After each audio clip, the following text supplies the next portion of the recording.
Depuis le 28 février 2026, les États-Unis et Israël ont décidé de lancer des attaques massives et illicites contre Téhéran, et Israël a décidé d'étendre ses opérations au Liban, d'abord dans le sud du pays où est notamment implanté le Hezbollah, ce parti politique armé chiite libanais qui est proche de Téhéran, mais ensuite de l'élargir en réalité à tout le pays en frappant aussi massivement Beyrouth.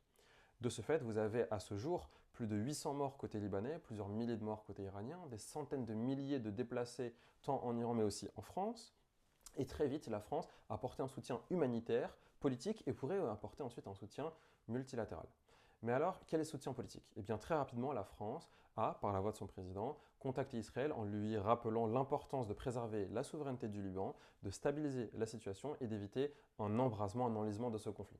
Vient ensuite une aide humanitaire. Mais alors, quelle est cette aide humanitaire?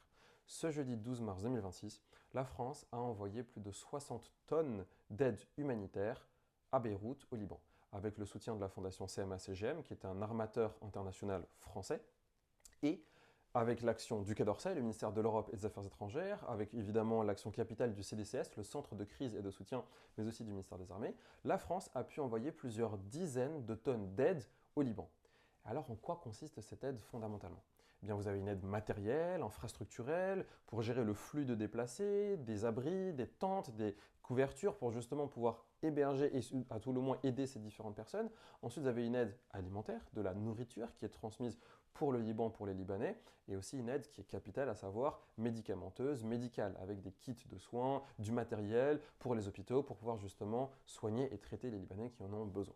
À partir de là, vous voyez comment la France s'est très vite positionnée, a appelé de ses voeux à une stabilisation de la situation et un très fort engagement pour le Liban, notamment sur le plan humanitaire. Il y a ensuite un troisième volet qui est capital et qu'il ne faut pas négliger, c'est le volet multilatéral. La France pourrait absolument amener la situation devant les Nations Unies pour obtenir un cessez-le-feu, obtenir une stabilisation de la conflictualité.